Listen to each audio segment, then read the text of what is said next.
f of x is graphed below, and we're told that it's a probability density function. It's made up of these straight line paths in three parts. From 0 to 3, it's the constant 1/9. From 3 to 5, it becomes that linear function 1/18 x minus 8 1/18, and then from 5 to 8 it becomes the other linear function there, negative 2 over 27x plus 16 over 27. Okay, the graph is provided for you. You shouldn't have to graph that on your own. And we're interested in finding the likelihood, find the probability that x takes on values between 4 and 8.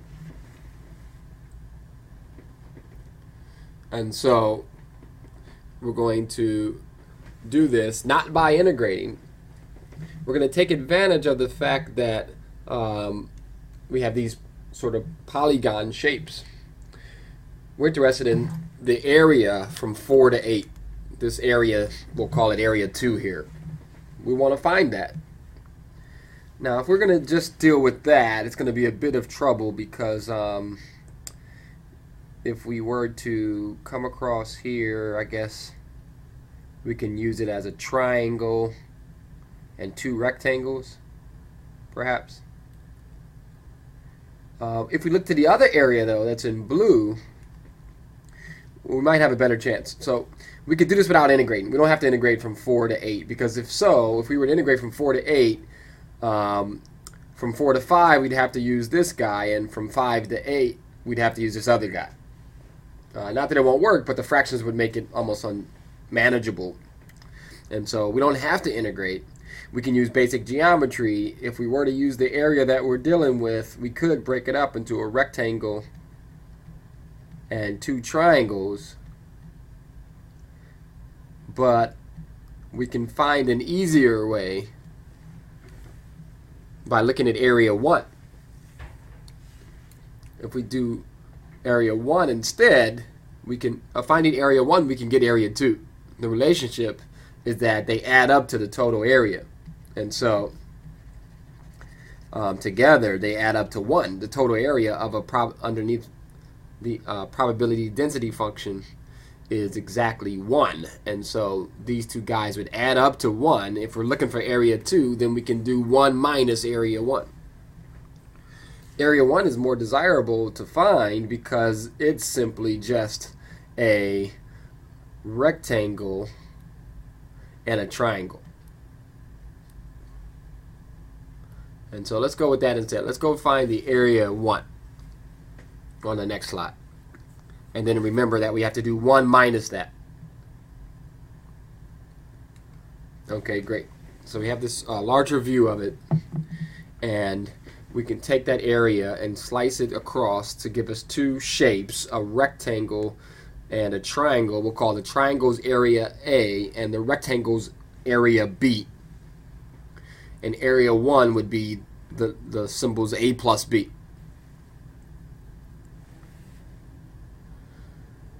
So let's go find this. Well, B is easy to find.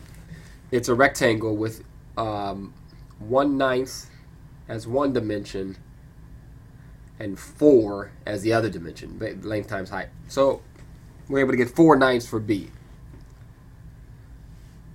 But the harder thing is to find out what A is. A is a triangle. In fact, it's a right triangle, conveniently. There is a base, which is one leg, and a height, which is the other leg. It turns out that the base is 1. But the question is, what is the height? And what we're going to do is find the length of this whole line here. If we plug a 4 into the function, we'll get that entire distance there, and then we could subtract off 1/9.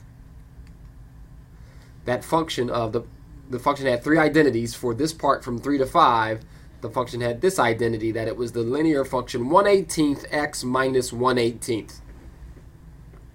So we can plug a 4 into that.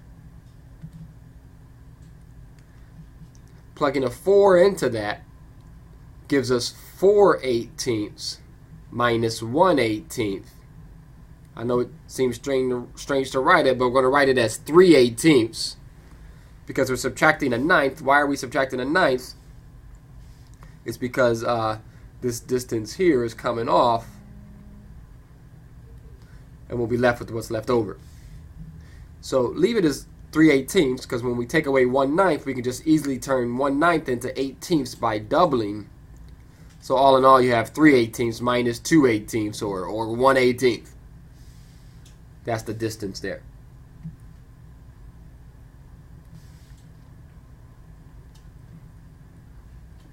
That we're going to call our height. This distance here. So now we know that is 1/18. We have 1/2 times 1 times 1/18. The area is going to be 1/36. That's for A. Remember, area 1 is A plus B, so we have the 1/36 for A. We have the 4/9 for B. We add these guys together, we'll have our area 1. Well, common denominator would be 36, so we times 4 top and bottom on the second fraction. And we have 1/36 and 16/36, altogether 17/36. Not the answer to our question, though. We're looking for area 2. Remember, the in this case, the sort of a cream-colored shaded region. And so area 2 has the property that when you take 1 minus area 1, you'll get area 2. We're looking for this area 2 here, remember.